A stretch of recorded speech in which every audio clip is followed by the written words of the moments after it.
Carol Vorderman is now the leader of His Majesty's opposition. I don't make the rules. Look, I grew up watching Carol Vorderman in the 1990s, without trying to make her feel old. I think she's eternally youthful.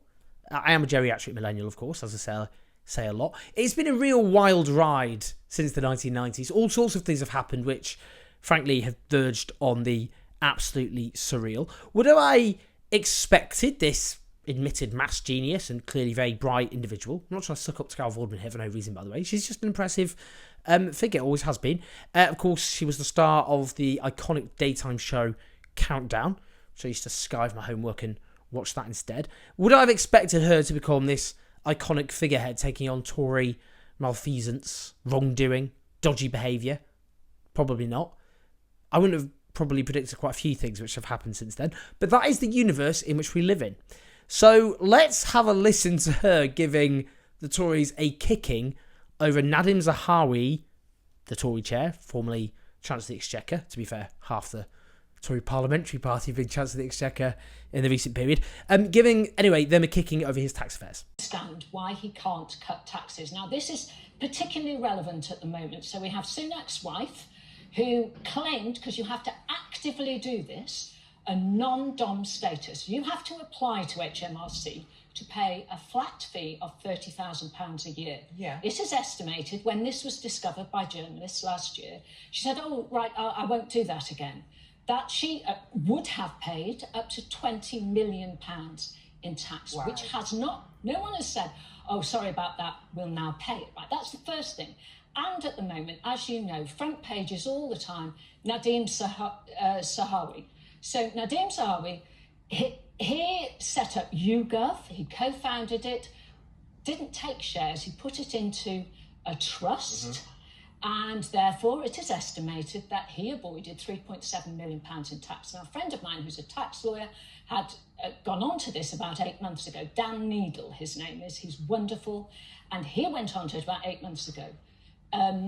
Zahawi's lawyers then wrote to Dan to say, stop saying this stuff.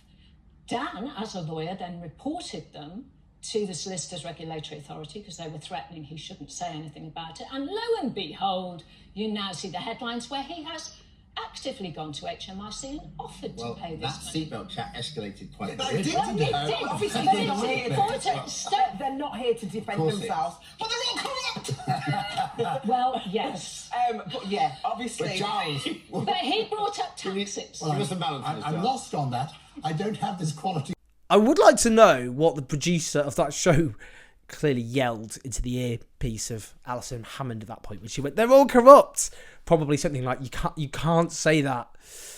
Well, corruption comes in many forms, both legal and moral.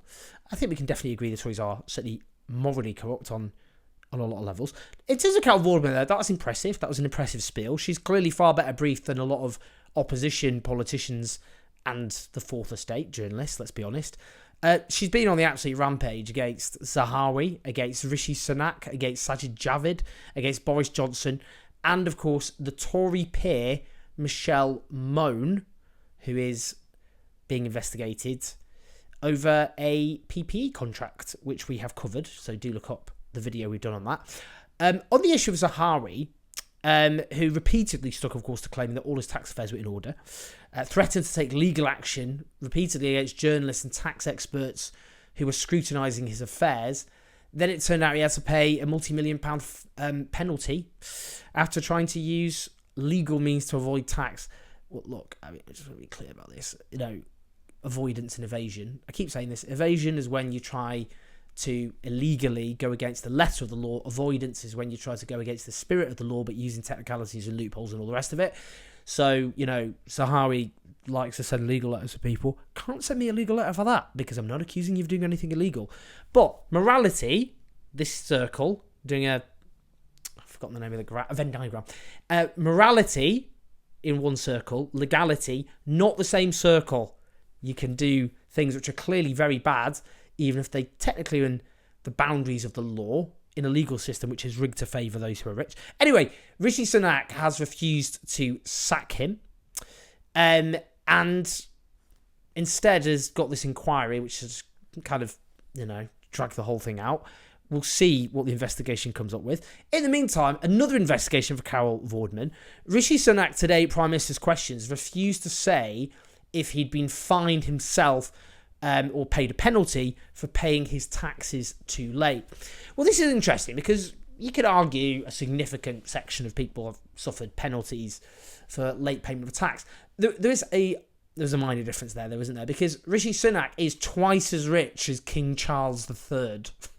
I mean, it's not like he's got a cash flow problem. There were lots of, it is more expensive to be poor. And there are lots of reasons why it's expensive to be poor. For example, you're more likely to end up in debt and therefore having to pay extortionate amounts of interest. For example, loan sharks exploit that, but high levels of interest on debts that you're in because you don't have enough money. But also, maybe you have a cash flow problem and you can't pay your taxes in time. These are issues which affect people often who are struggling, who are on modest or poor incomes. That doesn't really have the same excuse for Rishi Sunak, does he? If he's had to pay a penalty, it's not because he was skint. Unless, he'd have to answer that. Why is he refusing to say if he's paid his taxes? Why can't he just, if you're asked that question, let me get that correct as well so I don't get sued by the Prime Minister. Why can't he answer if he's ever had to pay a penalty for late payment of taxes? And what, if he's not going to answer that, you've got to ask why.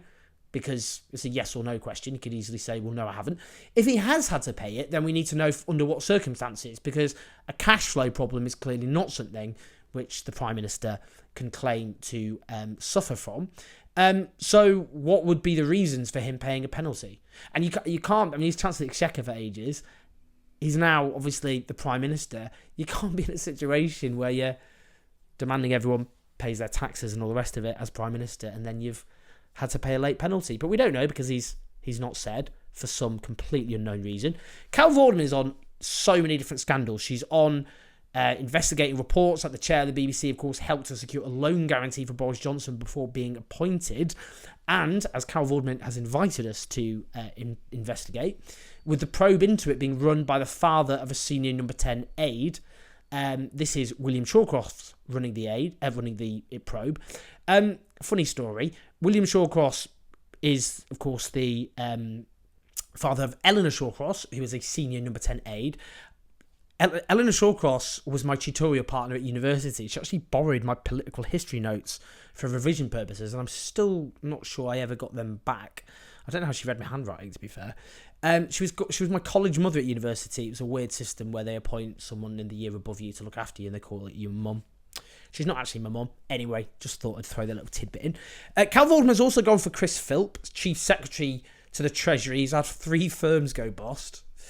It is very entertaining, but also, I think, instructive. I think the reason Carol Vorderman is really striking a chord here is she's filling a vacuum, which is, I think there's a general sense amongst lots of people that the media and the opposition are not properly scrutinising what the government is doing, and more importantly, taking the fight to them, and explaining in very clear English what's actually happening, pointing out dodgy links, goings on, how the establishment works. That's what she's actually been doing. She's kind of looking at the establishment, why is this person running this probe, all the rest of it.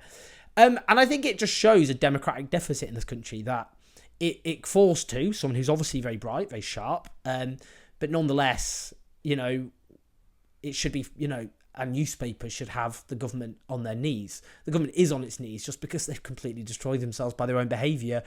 But, these are big, they are scandals, big questions about the nature of who rules us. And you can see someone who's actually not pulling their punches and taking the fight to them, because I don't think people see Keir Starmer or much of the opposition or much of the media doing it with the same gusto, determination and eloquence. And I think that is the lesson there. So, God bless you, Carol Vorderman. Not the most well-structured of all the videos I've done, but I needed to get it off my chest. I thought it was an interesting interesting topic. Always love to see people taking the fight to the Tories. So, congrats to the leader of the opposition, Carol Vorderman. Please like, subscribe. I'll see you next time.